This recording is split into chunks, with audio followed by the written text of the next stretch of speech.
तो good evening बच्चा लोग, कैसे हैं आप सभी लोग। आशा करता हूँ आप सभी स्वस्थ होंगे, मस्त होंगे और व्यस्त होंगे अपनी अपनी पढ़ाई में। जैसे कि बेटा आपको पता है कि हमने 9 chapter some application of trigonometry ख़त्म किया था। उसके बाद बेटा हमें एक नया चैप्टर चालू करना था। तो हम 7 नंबर का जो चैप्टर है कोऑर्डिनेट जियोमेट्री, उसको हम बेटा चालू करेंगे। ठीक है। तो बेटा कोऑर्डिनेट जियोमेट्री ये आप पहले भी थोड़ा बहुत इसका बेसिक जो है पढ़ चुके हैं 9th क्लास में।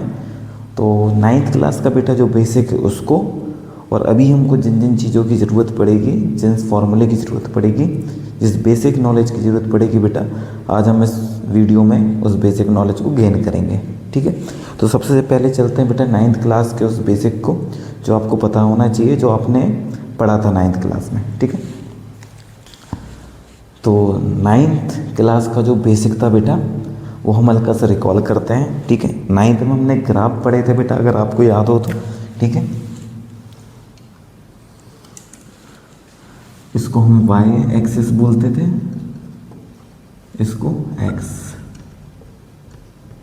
ठीक है। वाई अक्ष और एक्स अक्ष। यहाँ पर x की वैल्यू भी 0 मिलती है और y की वैल्यू भी 0 मिलती है। इस पॉइंट को कहते थे ओरिजिन, मतलब कि हिंदी में मूल बिंदु। ठीक है। अब ध्यान से देखना बेटा, इतना आपको पता होगा मेरे हिसाब से। अब इन 4 भागों के भी अपने नाम थे, first quarter, second quarter, third quarter, fourth quarter. ठीक है। फिर इसके बाद आपने प्लॉटिंग भी सीखी थी 9th में। प्लॉटिंग का मतलब क्या होता है, जैसे मान लीजिए मैं बोल दूं कि कोई एक बिंदु है जिसके निर्देशांक मतलब कोऑर्डिनेट 3 और 4 है। ठीक है। आपको पता होगा बेटा, पहली वाली वैल्यू x होती है, दूसरी वाली वैल्यू y। ठीक है। तो अब देखना, नंबरिंग कर दे रहे हैं, फर्स्ट, सेकंड, थर्ड, फोर्थ, ये हो गया 5th। ठीक है। इधर देखो, फर्स्ट, सेकंड, थर्ड, ये 4th और ये 5th। ठीक है। अब हमको इसको प्लॉटिंग करना है, इस बिंदु को दर्शाना है इस ग्राफ में। तो देखना, x बराबर 3। ठीक है। तो मतलब यहाँ पर ये 3 हो गया, और y की वैल्यू 4। तो देखो ये 4। ठीक है। तो देखना यहाँ से ये। ठीक है। तो x की वैल्यू 3 चाहिए थी, यहाँ मिल गई। y की वैल्यू 4 चाहिए थी, यहाँ मिल गई। ये पॉइंट कहलाता था 3, 4। ठीक है। तो इस तरह से बेटा हम प्लॉटिंग करते थे 9th क्लास में।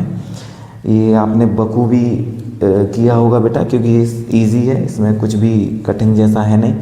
अब बेटा इससे थोड़ा सा एडवांस हमको इस 7 चैप्टर में 10th में पढ़ना है। तो बेसिकली बेटा आप 3 फॉर्मूले पढ़ोगे। ठीक है। और वो फॉर्मूले बेटा कहाँ से आए, कैसे डेराइव हुए, वो भी मैं आपको बताता। लेकिन चूंकि बेटा मेरे पास टाइम का अभाव है फ़िलहाल, और ये जितने भी चैप्टर हैं बेटा अब मैं जो आपको पढ़ा रहा हूँ, ये मैंने पहले ऑलरेडी रिकॉर्ड कर चुका था। और जब मैंने पहले रिकॉर्ड किए थे तो मैंने हर एक फॉर्मूले को बेटा कहाँ से डेराइव हुआ मैंने ये तक बताया था। लेकिन बेटा एक छोटी सी दिक्कत के कारण सीधा बोल दे रहा हूँ बेटा कि मेरा मोबाइल जो है कि वो ख़राब हो गया। तो जितना भी डेटा है बेटा, जितनी भी वीडियोस बनी थी वो सब वेस्ट चली गई। तो मैं फिर से बेटा आपके लिए इन चैप्टर की वीडियो शूट कर रहा हूँ। तो मेरे पास थोड़ा सा बेटा समय का अभाव है, क्योंकि हम जनवरी के फर्स्ट वीक में हैं। इसलिए बेटा जो जितने काम की चीज़ें होती हैं, ठीक है ना, जितनी भी काम की चीज़ आपके लिए हो सकती है केवल और केवल उतना हम पढ़ेंगे, बाकी सब चीज़ों को बेटा अभी स्किप करना है। ठीक है। तो हमको बेटा 3 फॉर्मूले बस आप याद रखना है इस चैप्टर में। पहला है डिस्टेंस फॉर्मूला। ठीक है। Distance formula. ठीक है।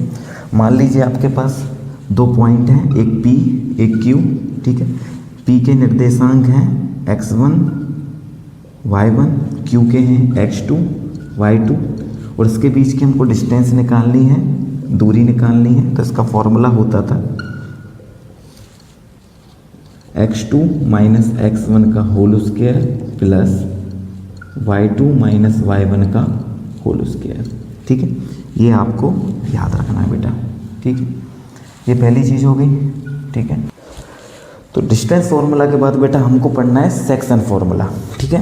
तो देखो सेकंड नंबर की चीज़ है सेक्शन फॉर्मूला, हिंदी में इसको बोलेंगे विभाजन सूत्र,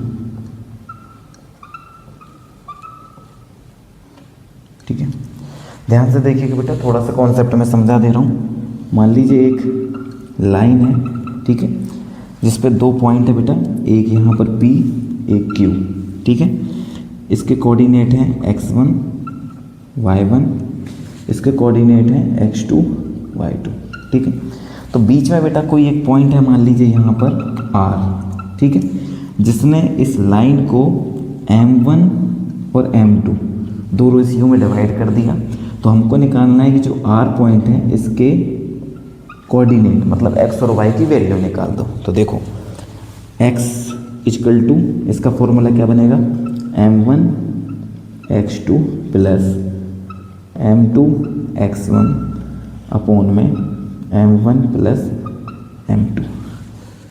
y का क्या बनेगा, y का बनेगा m1 y2 plus m2 y1 upon में m1 प्लस m2, ठीक है। बड़ा इजी है बेटा, एक दो बार लिख के देखोगे तो याद हो जाएगा। नीचे m1 m2 दोनों में सेम ही है, याद रखना। अगर आप आगे m1 को ले रहे हो तो x2 हो जाता है, m2 ले रहे हो तो x1 हो जाता है, y के साथ चेंज हो जाएगा, m1 के साथ y2 हो जाएगा, m2 के साथ y1 आ जाएगा, ठीक है। बाकी दोनों के अपॉन में एक ही जैसा बेटा, m1 plus m2 m1 plus m2, ठीक है। इतना पढ़ने के बाद तीसरी चीज़ बेटा जो हमें पढ़नी है वो है मिड पॉइंट, मतलब मध्य बिंदु, ठीक है। ध्यान से देखना, ये एक लाइन है बेटा, ठीक है, ये P और Q, इसके कोऑर्डिनेट x1 y1, इसके कोऑर्डिनेट x2 y2, ठीक है। मान लीजिए कोई एक पॉइंट है बेटा R, जो उसको बिल्कुल बीच से मतलब मध्य बिंदु है बेटा। R क्या है, मध्य बिंदु है। इसका मतलब ये हुआ कि इन दोनों पार्ट को बेटा बराबर बराबर भागों में बांट रहा है, ठीक है। तो हमको इस x के कोऑर्डिनेट अगर निकालने हैं, ठीक है, तो x equal to x1 plus x2 upon 2 कर दीजिए। y निकालना है तो y1 प्लस y2 अपॉन में 2, ठीक है बेटा। तो ये हो गया मिड पॉइंट का फॉर्मूला।